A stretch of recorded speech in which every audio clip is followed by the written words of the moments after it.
இந்த avascular necrosis head of ஃபீமர்ங்கிறது கோவிடுக்கு பிறகு மிகவும் பிரபலமான ஒரு வியாதி. இது வந்து இடுப்பு மூட்டு ஜாயிண்ட்டை அஃபெக்ட் பண்ணும். இடுப்பு மூட்டு ஜாயிண்ட்டுங்கிறது வந்து ஒரு பந்துக்கிண்ண மூட்டு. ஒரு பால் ஒரு கப்புக்குள்ள இருக்கும். அதுதான் அது ஹிப் ஜாயிண்ட்ன்னு சொல்றோம். அதுல அந்த பால் அப்படின்னு சொல்லக்கூடிய அந்த உருண்டையான பகுதியில நடுவுல இருக்கக்கூடிய எலும்பு ரத்த ஓட்டம் குறைந்து அதுக்கு ஏற்படக்கூடிய டேமேஜ். அதனால அந்த ரவுண்டா இருக்கிறதே தட்டையாயிடும். அங்கங்க ஒரு பாத்திரம் நசுங்குனா எப்படி இருக்கும் அந்த மாதிரி ரவுண்டா பால் நல்ல பாலா இருக்க வேண்டிய ஹெட் ஆஃப் த ஃபீமர் வந்து அங்கங்கே நசுங்கி போய் அதனால மூவ்மெண்ட்ஸ் கொடுக்கும் பொழுது பேஷண்ட்டுக்கு ரொம்ப சிவியர் பெயின் இருக்கும் அண்ட் லிம்பிங் சிவியரா இருக்கும். So avascular necrosis head of femur எப்படி கண்டுபிடிக்கிறோம் அப்படின்னா பேஷண்ட் வரும்போதே சொல்லுவாங்க, டாக்டர் எனக்கு வந்து ஒரு 15 நாளா ஒரு மாசமா அந்த இடுப்பு நடக்கும்போது ரொம்ப வலிக்குது, காலை பெரட்டினா வலிக்குது, நடக்கும்போது நொன்றது தெரியுது, எல்லாரும் கேட்குறாங்க ஏன் இப்படி நொன்றன்னு கேட்குறாங்க. ஸோ இந்த மாதிரி சிம்டம்ஸோட வரும்பொழுது அவர்களுடைய உடலை பரிசோதனை செய்து பார்த்த பிறகு ஒரு எக்ஸ்ரே எடுத்தாலோ அல்லது ஒரு ஸ்கேன் எடுத்தாலோ சிடி ஸ்கேன் எம்ஆர்ஐ இதன் மூலமாக அந்த ஹெட்டினுடைய உள்பகுதியில இருக்கக்கூடிய எலும்பு மஜ்ஜை அதற்கு போகக்கூடிய ரத்த ஓட்டம் குறைந்து போனதுனால அது கொஞ்சம் கொஞ்சமா கொலாப்ஸ் ஆக ஆரம்பிச்சிருது.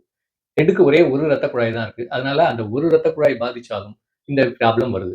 எப்படி ஒரு ஹார்ட் அட்டாக் ரத்த குழாய் பாதிச்சா ஹார்ட்டுக்கு ரத்த ஓட்டம் குறைஞ்சு போய் ஹார்ட்டினுடைய ஃபங்க்ஷன் குறைஞ்சு போகுதோ அதே மாதிரி இந்த இதுக்கு ஹெட் ஆஃப் த ஃபீமருக்கு வரக்கூடிய ரத்த ஓட்டம் அடைப்பு ஏற்படுது. கோவிட்ல உங்களுக்கு தெரியும் ரத்தமே கொஞ்சம் திக்கா ஆகி அது வந்து அங்கங்க அடைப்புகள் ஏற்பட்டு நிறைய பேர் வந்து ஹார்ட்ல அது மாதிரி ரத்தம் அடைப்பட்டு இறந்திருக்காங்க. பிரெயின்ல போகக்கூடிய ரத்த குழாய் அடைப்பட்டு பாதிப்புக்கு உள்ளாயிருக்காங்க. அது மாதிரி உலகத்துல பல பாகங்கள் உடலில் உள்ள பல பாகங்களுக்கு ரத்த ஓட்டம் குறைந்து அதனால பாதிப்படைஞ்சிருக்காங்க.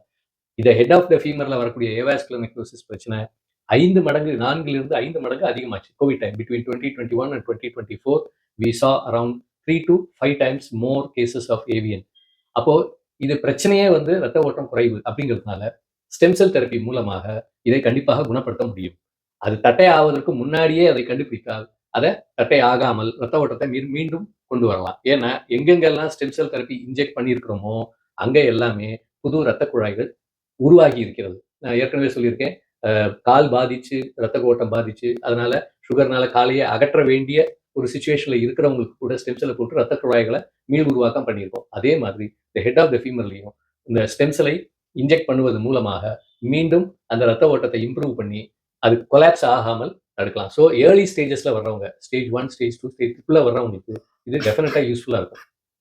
ஆல்ரெடி தட்டையாயிருச்சு டாக்டர் எப்போ உதவுமா அப்படின்னா அந்த ஸ்டேஜ்ல தட்டையான பகுதிகளை மீண்டும் ரவுண்டா மாத்துறது இன்ஜெக்ஷன் மூலமா முடியாது. அவர்களுக்கு கண்டிப்பாக மூட்டு மாற்று அறுவை சிகிச்சை செய்துதான் ஆக வேண்டும். So avascular necrosis head of ஃபீமருக்கு ஸ்டெம் செல் தெரப்பி ஒரு அருமையான தீர்வு.